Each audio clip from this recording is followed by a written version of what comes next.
Oregon and Oregon State have agreed to pick this Civil War back up in 2027 and will go to at least 2032. Within that time, will Oregon State make that game competitive again? Yes or no at Dirt and Sprague? It's a long ways off, man. It's a long ways off. It is.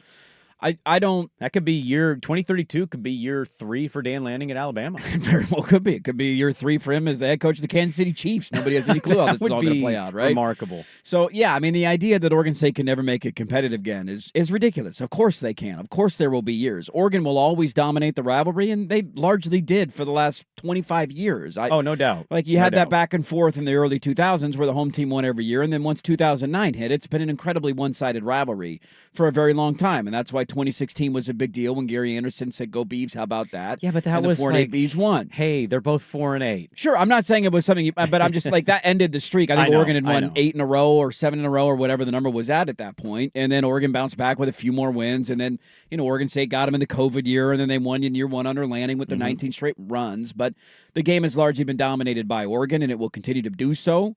I would argue probably more so than it had been, but the idea that Oregon State can never make this game competitive, I have no clue what the Oregon State program is going to look like, what their conference looks like, who their head coach is going to be. Like Washington State last year, and I get it, they're in very different situations.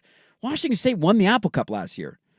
After getting relegated out of their conference because Washington's head coach left, they were brought in Jed Fish, and they didn't have a great season in year 1 under a new head coach. So, yes, that possibility exists that it could happen to Oregon in a year in which Oregon State maybe has their guy and they figured it out and they're a 9-win team that season and Oregon's replacing a head coach. Of course the possibility exists that this could be a close game again. Somebody says, I'm a Duck grad, somewhere in between y'all in age, so my Civil War memory begins somewhere in the late 80s. As crazy as it sounds, I bet OSU pulls off...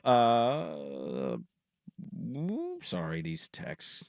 One together. of these basically pulls off an upset one of these years. Yeah. 2032 just being so far. So you'd vote yes on that just because of the time? I would, just because it's 7 years from now. I know, if Dan it's Lanning's insane. still at Oregon and they're humming, then no, I don't think Oregon State's going to be competitive or win one of these games. Is he going to be here in 7 years? Is he still going to be the Oregon head coach? Or I have no clue what the future looks like. So it's very hard, but I would, just based on the possibility of it happening, you have to say yes. I see. I vote yes.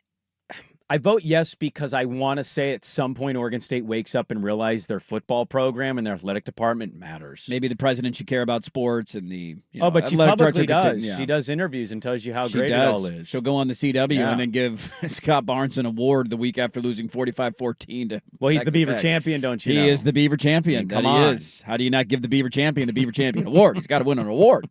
For what? I don't know. Got to give him an award. The champion of Beavers. That's exactly what he is. I was scrolling through the text line in commercial break, and the majority of Oregon State fan, I think Oregon fan is largely indifferent on this. If you put up a poll question and say, do you want to keep playing the game? They'll say yes. Let's keep the nostalgia alive, and it's an automatic win in the minds of most Oregon fans, which is, again, why I go back to I think this should be decided on Oregon State's side. And this feels like, look, again, maybe this ends up aging well for Oregon State, and they make the right hire, and Dan Lanning leaves, and in 2028 they get the game back in Corvallis, and they win, and we laugh about how nobody wanted to play this game again. This seemed like it was an opportunity for a nice little PR win for Barnes of saying, you know what, no. Not on your terms. You guys left us. We need to chart our own path. Let's come up with different, unique ways to schedule, and we'll go get a paycheck at Alabama if we need to go get a paycheck and get our asses kicked. But I think this could have been a moment for the fan base to come together and say, you know what, Barnes, finally, thank you for listening, because almost every single comment we're getting from Oregon State side of this is they want nothing to do with the game anymore. Well, much like Scott Barnes for me, you can't count on much these days, but you can always count on Sundays with the NFL on CBS and Paramount Plus. Stream your local NFL game live every Sunday all season long, starting at just $30 for your first year. That's like $2.50 a month. Visit ParamountPlus.com/NFL to get started. You know what? I know he's not watching Oregon State. Like, he probably saw a little bit of the Texas Tech game, our buddy Josh Pate. Yeah.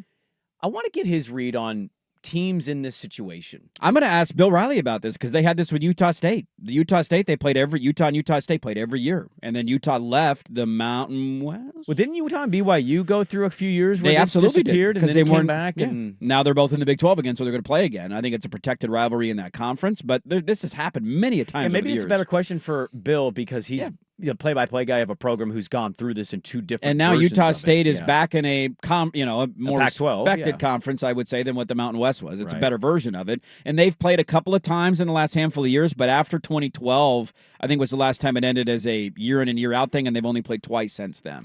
He says OSU fans and their entire program has loser energy. I mean, I would too, dude. Like if I got That'd kicked be to the pretty hard curb, not like to. this is the part of stuff. Like I don't think all I the can't OSU stand fans people do. in my fan base when they do stuff like this, and I see a lot of it online. Well, I think that person is more reacting to some social media stuff, and I would say Sure. most OSU fans are ticked off, pissed, and want change. They want this athletic department to care and progress forward. Like I think there's this idea of not. from some Beaver fans as if they have been a great program for a long time and look what you took away from us, and that's not true. There's been a lot of really bad years that have happened in that football program, but imagine being a fan of a team that had just won 10 games, had an alma mater, an alumnus as their head coach in Jonathan Smith. They had just refinished half of their stadium, and right after you win 10 games and feel like you're finally on firm footing for the first time since when as a program? How long it had been since, maybe one of the peak years under Riley in like 2010. That's how long it had been. And then everything gets pulled out from underneath you. Like, I don't blame Oregon State fan at all for feeling the way that they feel and being as angry as they are.